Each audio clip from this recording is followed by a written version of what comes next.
Jake Morrison sat alone at the corner table in the cantina. The metal chair felt cold against his back.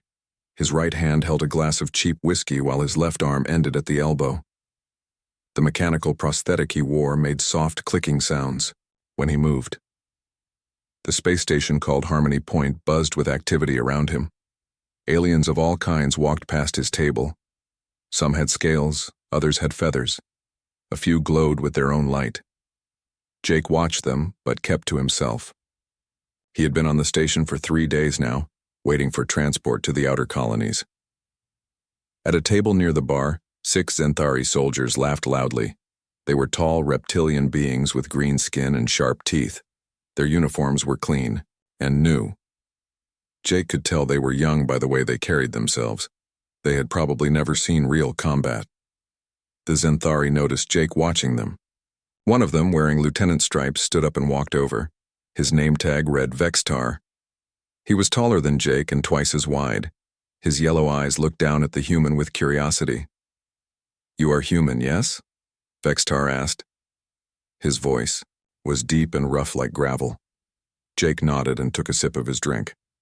"I am. I have heard of your species. You come from the 3rd planet in the Sol system. Earth, they call it."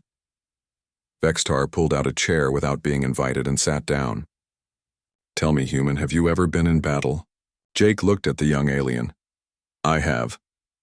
The other Zenthari soldiers came over to listen. They surrounded Jake's table like curious children. One of them pointed at Jake's missing arm. "What happened there?" the soldier asked. "War," Jake said, simply. Vextar laughed. It sounded like rocks grinding together. "War? You soft mammals know nothing of war. We Zenthari have fought the Hive Collective for 10 cycles. We have seen real battle, real death." Jake said nothing. He finished his drink and set the glass down. "Just last month," Vextar continued, "we destroyed 3 Hive ships. The bugs fought hard, but we are stronger. We are better warriors." He looked at Jake's prosthetic arm again. "What kind of enemy did this to you? Space pirates? Smugglers?" "Other humans," Jake said quietly. The Zenthari looked confused. One of them, a female with a scar across her snout, spoke up. "Your own species. Why would you fight each other?" Jake shrugged. "Happens sometimes. We disagree about things. Politics, resources, freedom. And you lost an arm fighting your own kind." Vextar shook his head. "How weak must humans be if you cannot even defeat each other without getting hurt so badly?" More aliens had started to gather around the table. Word was spreading that a human veteran was telling war stories. Jake noticed a group of crystalline Corvan traders watching from nearby. Even some of the energy beings called ethereals had floated closer to listen. "The war lasted 4 years," Jake said, ignoring Vextar's insult. "Started when the Mars colonies declared independence from Earth. Ended when both sides ran out of ships and men to fight with." 4 years? A young Zenthari soldier laughed. "Our war with the Hive has lasted 50 years. That is a real war." Jake looked at him. "How many of your people died in 50 years? Perhaps 1 million. Maybe more. In our 4-year war, we lost 60 million humans." The laughter stopped. The aliens looked at each other with surprise. 60 million?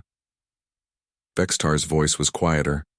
"Now, in 4 years, give or take a few million. Hard to count when planets get glassed." Jake signaled the bartender for another drink. "We fought in space, on planets, in asteroid fields. Anywhere 2 ships could meet, there was probably a battle." A Corvan trader, his crystal body glowing pale blue, moved closer. "How did so many die so quickly?" "Humans are good at killing," Jake said. "We have lots of practice." "Practice?" Vextar asked. "We have been fighting wars on Earth for thousands of years. Before we reached space, we fought each other with sticks and stones, then swords and arrows, then guns and bombs. We got very good at it." The female Zenthari with the scar leaned forward. "But why? Why do you fight so much?" Jake thought for a moment. "Lots of reasons, sometimes for land, sometimes for resources, sometimes for ideas. Sometimes because someone else started it and we had to finish it. That seems wasteful, the Corvin said. Maybe. But it taught us things. How to survive. How to adapt. How to keep fighting when everything looks hopeless. Jake's new drink arrived. He took a small sip. You want to know about war? Real war? Let me tell you about where I come from. The crowd of aliens pressed closer. Even the ethereals, who usually ignored physical beings, seemed interested. Earth is not a nice place, Jake began. We call it home, but it tries to kill us every day, and we love it anyway. Vextar settled back in his chair. His earlier mockery was gone, replaced by genuine curiosity. What do you mean it tries to kill you? Jake smiled for the first time since the conversation started. Everything on Earth is dangerous. The weather, the animals, the plants, even the ground under our feet. We learned to be tough because we had to be. Because if we were not tough, we died. Surely you exaggerate, the female Zenthari said. Do I? Jake asked. Let me tell you about a normal day on Earth. Then you can decide if I am exaggerating or not. The cantina had grown quiet around them. Even the bartender had stopped cleaning glasses to listen. Jake looked around at all the alien faces watching him with interest. You said you have fought the Hive Collective for 50 years, Jake said to Vextar. How many humans do you think it would take to crew one of your warships? Perhaps 50, maybe 70 for the larger vessels. On Earth we have creatures that hunt in groups of 100 or more. We call them wolves, and they are not even close to being the most dangerous thing on our planet. The aliens exchanged glances. Jake could see doubt in their eyes. They thought he was making up stories to impress them. You do not believe me, Jake said. That is fine. But I am just getting started. Jake took another sip of his whiskey and looked around at the gathered aliens. Their faces showed doubt mixed with curiosity. He could tell they thought he was lying, or at least stretching the truth. Let me start with something simple, Jake said. Water. Water? Vextar asked. What about water? On most worlds, water is safe. You drink it, you swim in it, you use it to clean. On Earth, water can kill you in many ways. Jake held up his prosthetic hand and counted on his mechanical fingers. It can drown you. It can freeze you. It can wash you away in floods. It can fall from the sky so hard it breaks windows. A young Zenthari soldier laughed. Water cannot be dangerous. It is just water. Tell that to Lisa Grant, Jake said. She was a scientist who studied ocean life. Smart, woman, careful, knew her job well. One day she was collecting samples in shallow water when a crocodile grabbed her leg. What is a crocodile?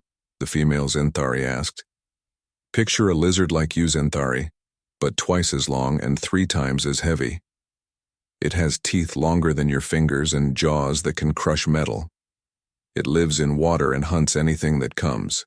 Too close. The Zenthari looked uncomfortable. Jake continued. The crocodile dragged Lisa underwater. It rolled over and over, trying to rip her leg off. She held her breath and fought back. She punched it in the eyes until it let go. Then she swam to shore with a broken leg and called for help. She survived? One of the Corvin traders asked. She did. Spent 6 months in the hospital. Got a medal from her university. Went back to work studying ocean life as soon as she could. Walk again. Jake paused. The news report called it a normal Tuesday. The aliens exchanged worried glances. Jake could see them starting to believe him. That is one animal, Vextar said. Surely not all Earth creatures are so dangerous. No, not all, Jake agreed. Some are worse. Jake stood up and walked to the cantina's large window. Outside, stars twinkled peacefully in the black of space. The aliens followed him. In the northern parts of Earth, we have animals called polar bears. They are white and furry and look friendly. Children have toy bears that look like them. But real polar bears are killing machines. They can smell food from 20 kilometers away. They hunt seals by waiting at holes in the ice for hours without moving. They sound patient, the Corvin said. Patient and deadly. A polar bear can run faster than most human vehicles. It can swim for days without rest. Its claws can cut through thick ice like paper, and it has no fear of humans at all. If a polar bear decides to hunt you, your best chance is to pray it gets bored and finds something else to eat. Jake turned back to face the crowd. More aliens had joined them. He could see ethereals floating overhead and even some insectoid species listening from the edges of the group. But bears are not the worst thing on Earth, Jake continued. We have spiders that can kill you with one bite, snakes that can swallow animals bigger than themselves, fish that can strip meat from bones in seconds, and cats. Cats? Vextar asked. We have small cats that humans keep as pets. They purr and sleep in sunny spots and catch mice. We also have big cats, lions, tigers, leopards. They hunt in groups or alone. They can jump higher than trees and run faster than our fastest vehicles. Their teeth and claws can cut through armor. Jake walked back to his table and sat down. The aliens followed him like students following a teacher. Humans lived alongside all these creatures for thousands of years, Jake said. We had no claws or fangs or poison. We were not the fastest or strongest. But we learned to use tools. We learned to work together. We learned to think ahead and plan. How did you hunt such dangerous animals? The female Zenthari asked. Very carefully, and in groups. Early humans would track a mammoth for days. A mammoth was like a moving mountain, covered in fur with tusks longer than spears. 20 or 30 humans would surround it. They would throw spears and run away, then come back and throw more spears. It might take all day to bring down one mammoth. That sounds inefficient, a Corvan said. Maybe, but it worked, and it taught us patience. It taught us to work as a team. It taught us that sometimes you have to risk everything to feed your family. Jake paused to let that sink in. He could see the aliens thinking about what he had said. Then there is the weather, Jake continued. Earth weather is not predictable like on most worlds. It changes without warning. In some places it is hot, enough to kill you during the day and cold enough to freeze you at night. In other places, water falls from the sky for months without stopping. Surely you have shelters, Vextar said. We do now, but for most of human history, we lived in caves or simple huts. When storms came, we just had to survive them. Hurricanes that could blow apart your strongest buildings, tornadoes that could lift entire houses into the air, lightning that could start fires or kill you instantly. The cantina was completely quiet now. Even the background noise of the station seemed muted. And earthquakes, Jake added. The ground itself would shake and split open. Mountains would fall down. Cities would collapse. Millions would die in minutes, and then we would dig out the survivors and start building again in the same place. Why? An ethereal asked, its voice like whispers. Why rebuild in dangerous places? Jake smiled sadly. Because it was home. Because running away is not what humans do. Because someone had to stay and help the people who could not leave. He finished his drink and set the glass down carefully. You asked if I know about war, Jake said to Vextar. War is just humans doing what we have always done, fighting against impossible odds, protecting what matters to us, refusing to give up even when giving up makes sense. The young lieutenant stared at Jake with new respect in his yellow eyes. Tell us more, Vextar said quietly. Jake ordered another drink and waited for the bartender to bring it. The crowd of aliens had grown larger. Word was spreading throughout the station that a human was telling incredible stories.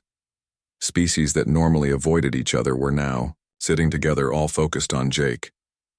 You want to hear about human warfare, Jake said, looking directly at Vextar. Let me tell you about a day we call D-Day. What is D-Day? The female Zenthari asked. June 6, 1944. Earth calendar. Humans were fighting a war against other humans who wanted to control the whole planet. The bad humans had built walls and guns along the coast of a place called France. The good humans had to get past those walls to win the war. Jake took a sip of his new drink and continued. The good humans loaded 150,000 soldiers into metal boats. They sailed across a rough ocean in the middle of a storm. The boats were crowded and cold. Many soldiers were sick from the waves. They knew that when the boats reached land, many of them would die. Why did they go? One of the Corvin traders asked. Because someone had to. Because if they did not, millions more would die under the rule of the bad humans. Jake stood up and walked to the center of the group. All the aliens turned to watch him. The boats reached the beach at sunrise. The bad humans were waiting with machine guns and cannons. The first soldiers to jump out of the boats were shot before they could take 10 steps. The water turned red with blood. The aliens listened in shocked silence. Jake could see fear in some of their eyes. Did they retreat? Vextar asked quietly. No. More boats came. More soldiers jumped out. They ran across the beach while bullets flew around them. They climbed over the bodies of their friends. They threw themselves at the walls and guns. Some made it. Most did not. Jake paused to let the image sink in. By the end of that day, the good humans had taken the beach. It cost them 4,000 dead soldiers. 4,000 men who knew they might die but came anyway. 4,000 in one day? An ethereal whispered. One beach. There were 5 beaches that day, and that was just the beginning. The war went on for another year after that. Jake walked back to his table but remained standing. Let me tell you about Captain Roy Baker. He was a pilot. He flew a small fighter plane in the cold sky above the ocean. One day his plane was hit by enemy fire. The glass broke. The cold air froze 2 of his fingers solid. The doctors wanted to cut them off. What did he do? The young Xanthari soldier asked. He refused. He wrapped his frozen fingers in cloth and kept flying. For 6 more months he flew missions with broken fingers that hurt every time he touched the controls. When other pilots asked why he did not take medical leave, he said his squadron needed him. Jake sat down and leaned forward. Then there was Sergeant Amy Collins. She was a medic. Her job was to save wounded soldiers during battles. One day, her unit was trapped by enemy fire. 20 soldiers were hurt and could not move. The enemy was closing in. The cantina was so quiet Jake could hear the hum of the station's air recyclers. Amy crawled from soldier to soldier under enemy fire. She dragged each wounded man to safety one at a time. It took her 6 hours. She was shot twice but kept working. She saved 18 of the 20 men. What happened to the other 2? Vextar asked. They died before she could reach them. She cried for them later, but during the battle she kept working, because that was her job, because they were her friends, because giving up was not an option. Jake drank from his glass and looked around at the alien faces. You Xanthari pride yourselves on being warriors. You have good weapons and strong armor. You fight in organized units with support from your ships. You have medical bays and supply lines and reinforcements. Vextar nodded. Of course. That is how civilized species fight wars. Humans fought in jungles where the trees themselves tried to kill you. We fought in deserts where the sun could cook you alive. We fought in frozen mountains where your breath turned to ice. We fought with broken weapons and no food and diseases that made your body rot from the inside. Jake stood up again and looked out the window at the peaceful stars. In the Pacific Ocean, human soldiers fought on tiny islands covered in jungle. The enemy was dug into caves and bunkers. Every inch of ground had to be taken by force. Soldiers would fight for weeks to capture an area the size of this cantina. How did they survive? A Corvin asked. Letters from home, pictures of their families, the promise that if they did not fight, the people they loved would suffer, and stubbornness, pure human stubbornness. Jake turned back to face the crowd. There was a place called Iwo Jima, a tiny island of rock and ash. It had no value except for its location. The enemy had 36 days to prepare defenses. They built tunnels and bunkers that could survive our biggest bombs. How many humans attacked this island? Vextar asked. 70,000. The battle lasted 36 days. We lost 7,000 dead and 19,000 wounded. The enemy fought to the last man. Almost no one surrendered. The aliens looked shocked by the numbers, but we took the island. Because we had to. Because it was one step closer to ending the war. Because human soldiers do not know how to quit. Jake finished his drink and set the glass down with a soft click. You asked me about human warfare. The truth is, we do not fight because we are strong. We fight because we are stubborn. We do not win because we have better weapons. We win because we refuse to lose. Vextar stared at Jake with something like awe in his yellow eyes. How do you find such courage? The lieutenant asked. Jake's answer was simple and quiet. We do not find it. We make it. Every day, every battle, every time someone needs help, and we are the only ones who can give it. Jake's face grew darker as he looked down at his mechanical hand. The aliens waited for him to speak. The cantina felt heavy with silence. You think war is about glory and victory, Jake said slowly. You think it ends when the fighting stops, but war never really ends. Not for the people who fight it. He held up his prosthetic arm and flexed the metal fingers. This arm is not the worst thing I lost in the war. The worst things are the ones you cannot see. Vextar leaned forward. What do you mean? I mean that every night I hear the sounds of battle. Even here in this quiet cantina, I can hear the explosions. I can smell the smoke. I can see the faces of friends who died. Jake's voice was quiet, but every alien in the crowd could hear him clearly. We call it post-traumatic stress disorder. Most species either die in battle or they heal completely. Humans carry their wars with them forever. The female Xanthari with the scar looked confused. Your body healed. Why does your mind not heal too? Because human minds are different. We remember everything, every loss, every mistake, every person we could not save. Jake touched his temple with his real hand. Sometimes the memories are so strong that we think we are still in the battle. Jake looked around at the alien faces. He could see they were trying to understand. Let me tell you about my war, the Terran Defense War.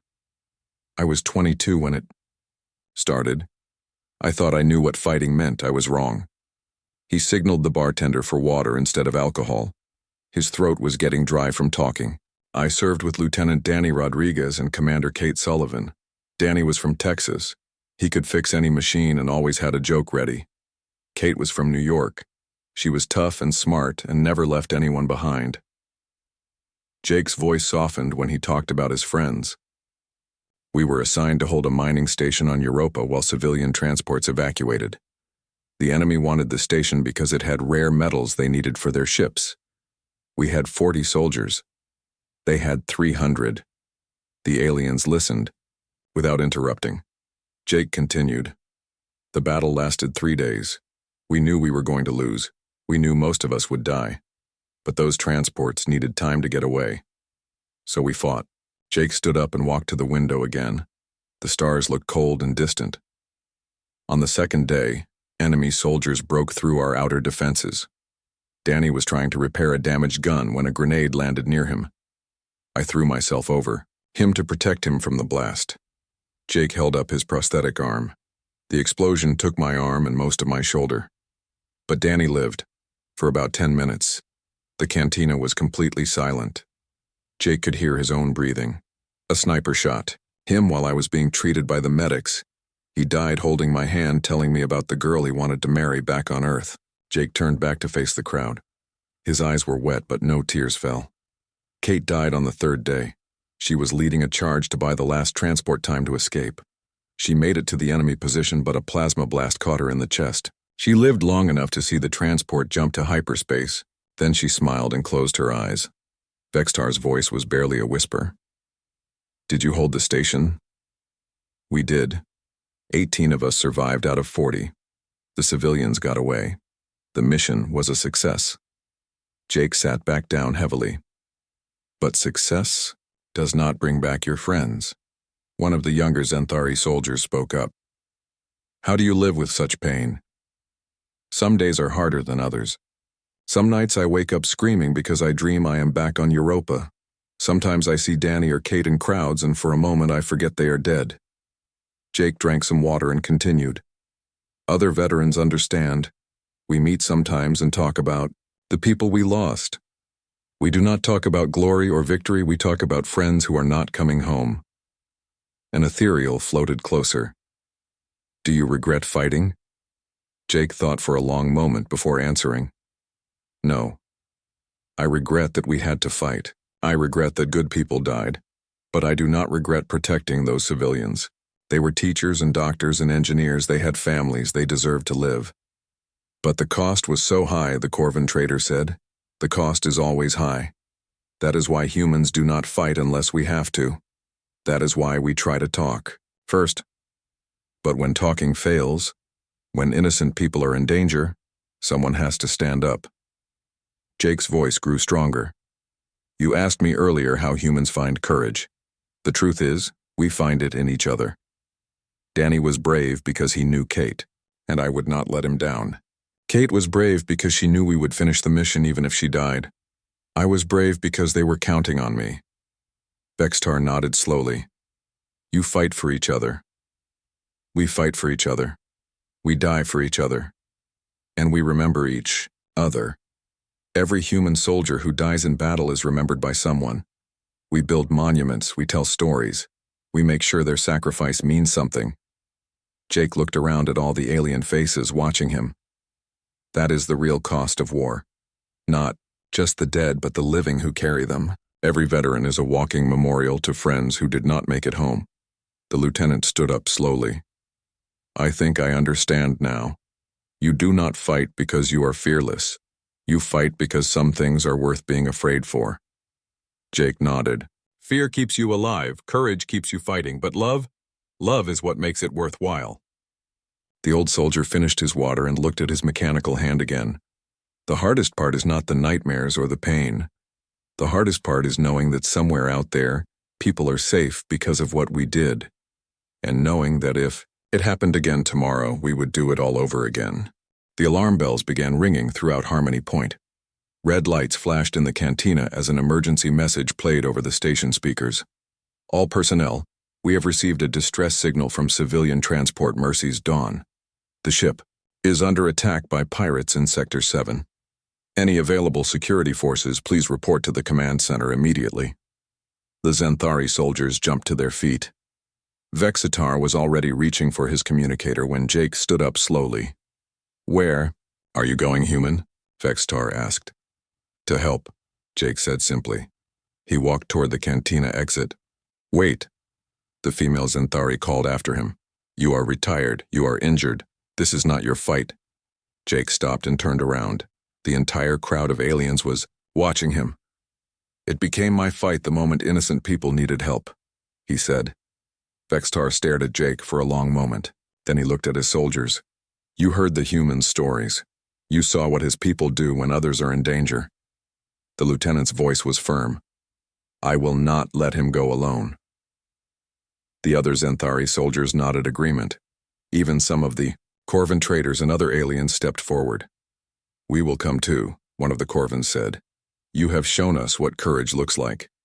20 minutes later, Jake found himself on the bridge of a Zenthari patrol ship, racing toward Sector 7. The ship was small but fast.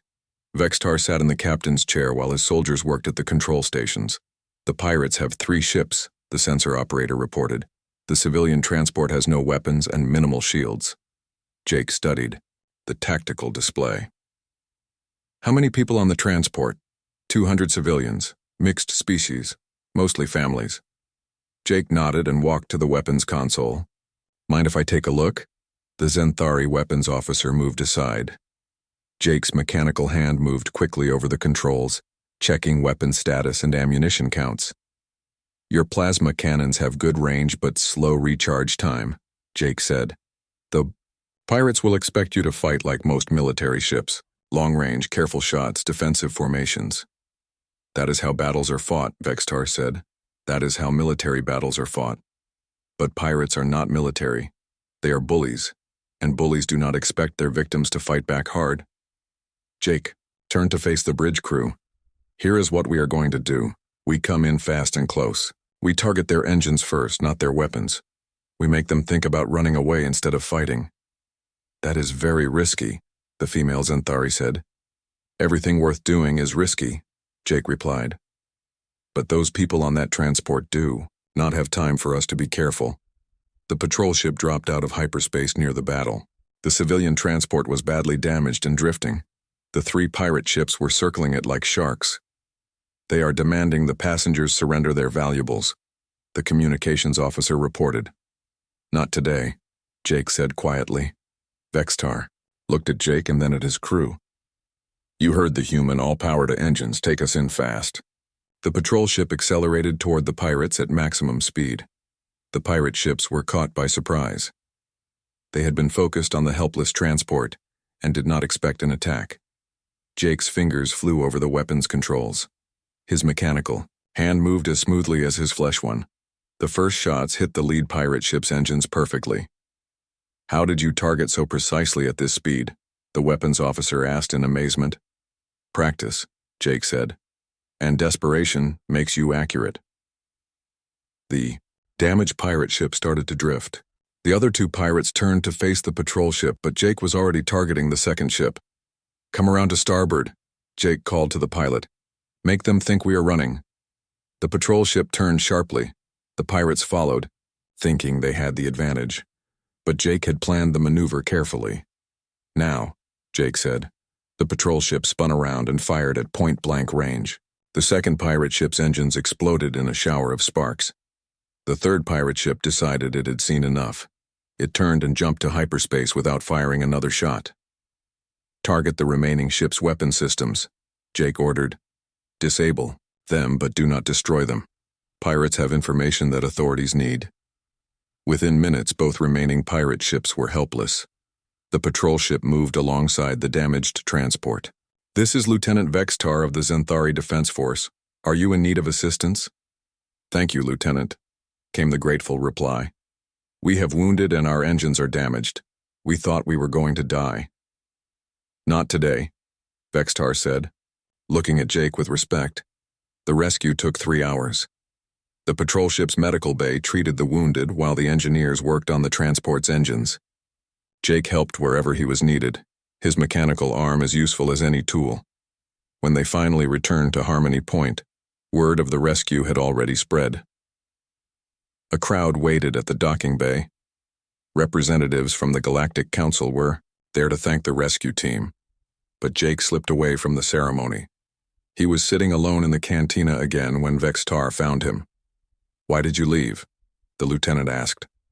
They wanted to give you a medal. I have enough medals, Jake said it. Besides, that is not why we did it. Vextar sat down across from Jake. The council wants to offer you a position, training their security forces in human tactics. Jake considered this. Would I be teaching aliens how to fight? You would be teaching them how to think like humans, how to protect people who cannot protect themselves, how to find courage when courage seems impossible. Jake smiled for the second time since Vextar had met him. That sounds like something worth doing.